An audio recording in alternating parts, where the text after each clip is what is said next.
այն ժամանակ դրա մասին մտածեիք, որ այսօրը գալու է, դուք առերևս վերելու եք ձեր ասածների հետ եւ առերեսվելու մասին։ Մենք առաջիկա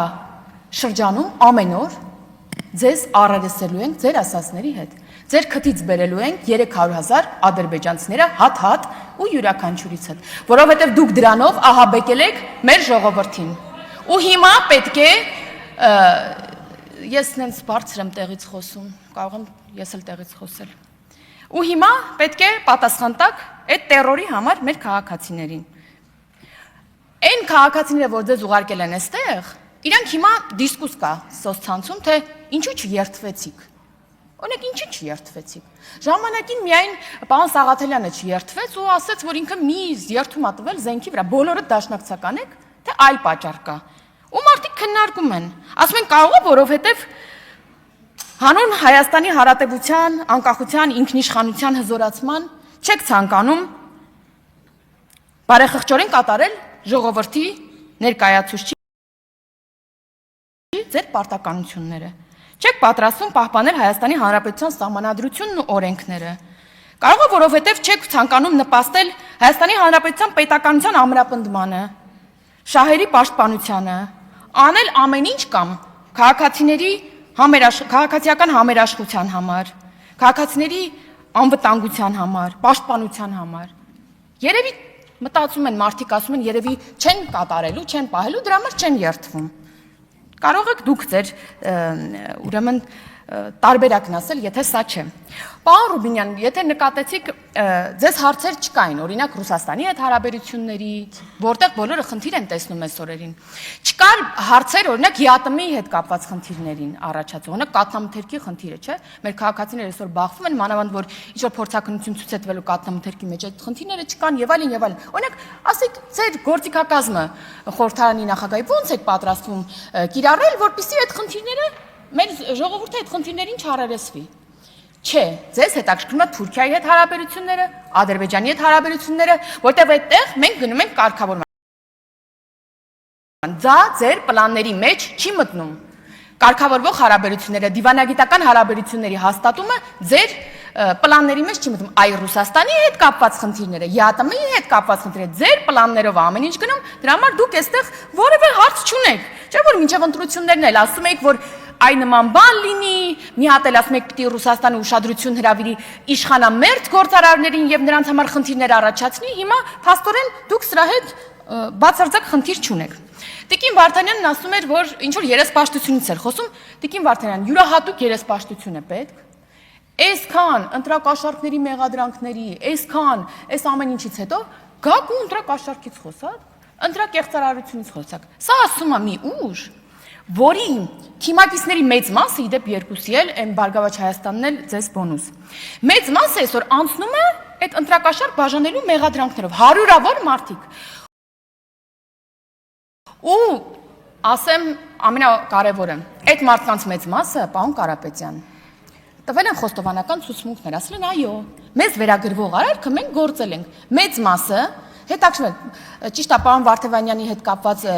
ձեր հորեղբայրն ասում էր, որ լավ չի գաստվե, որ գազ տարվանք դառնայ վարչապետ, բայց իրականում մեծ մասը հետաքրքրվեք, կգաք մի օր կասեք։ Կամ համապատասխան մարմինները, որ գան կհետաքրքրվեք։ Մեծ մասը տվել է խոստովանական ցուցմունք, ասել է, որ այո, մեզ վերագրվող արարքը մենք գործել ենք։ Հիմա չգիտեմ, շանտողություն ինչն եք համարում, ու կխնդրեմ շներին մի կողմ դնել, որպես շուն պահող մարդ եմ ասում, այդ զազրելի արարքը շների հետ կապված որևէ կերպ մի ասոցացրեք, հա։ Բայց կսպասենք մեղադրական եզրակացություններին։ Ինչ վերաբերում է վարչական լծակի կիրառման։ Ուրեմն այո, գործընկերներս էլ ասին, ձեր հարազատների մեծ մասը եւս աշխատում են պետական համակարգում ու դա նորմալ է։ Բայց քանի որ պարոն Մեսրոպ Մանուկյանը խոսեց դրա մասին, օրինակ պարոն Մանուկյանի կինն է աշխատում ազգային ժողովում, ես իմացա։ Ես ուզում եմ ուղղակի թող անկեղծ ասել, իրեն ինչ որ զանգ է եղել, իրեն ասել եմ պիտի գնաք ԿՊ ընտրեք։ Այդ լծակը ո՞նց է կիրառվել։ Կամ պարոն Քոչարյան, ձեր հայրը որ թոշակառու է, ոգևորվել է ընտրակաշառքի համարվել եւ գնացել է մեզ ընտրել։ Եթե այո, ասեք, միտեղ կընդունեմ։ Օրինակ թոշակառու մարդիկ, ձեր ծնողները արդյոք գնացել են մեզ ընտրել, ովքեր որ թոշակ են ստանում։ Շատ խոսվեց պարոն Ղազարյան ձեր հայտնի հայտարարության մասին։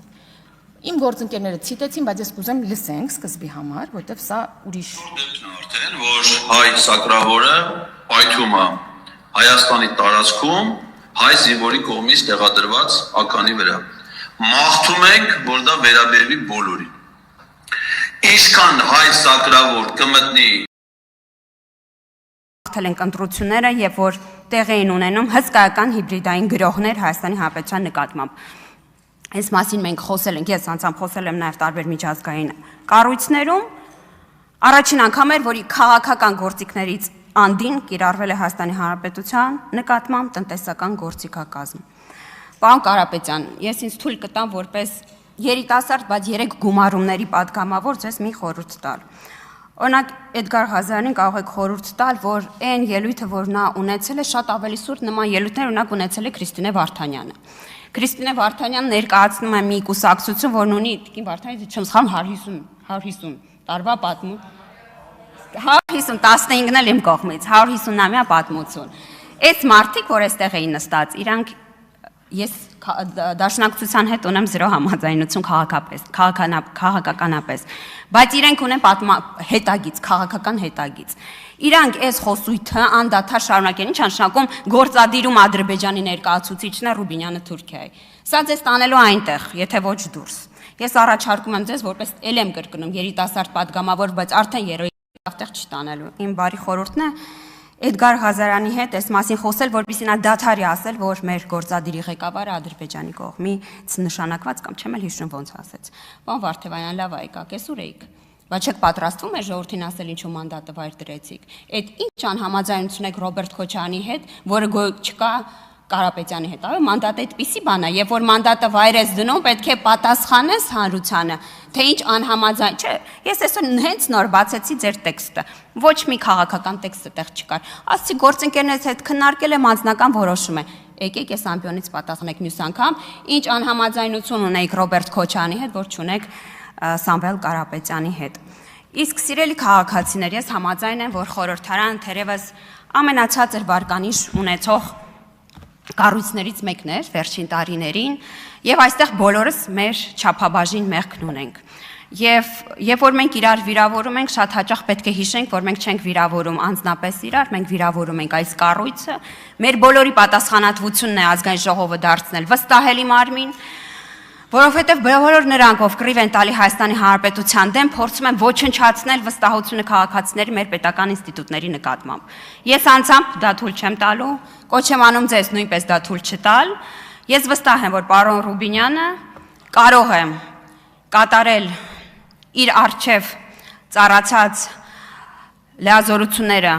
ամբողջ ազնվությամբ, նա իմ ճանաչած ամենաազնիվ մարդկանցից մեկն է։ Բարեկիրթ մարդ է պարոն Ռուբինյանը, գրագետ մարդ է պարոն Ռուբինյանը, ես հաջողություն եմ նրան մաղթում, որտեղ վստահ եմ, որ խորհրդարանը նրան կօժտի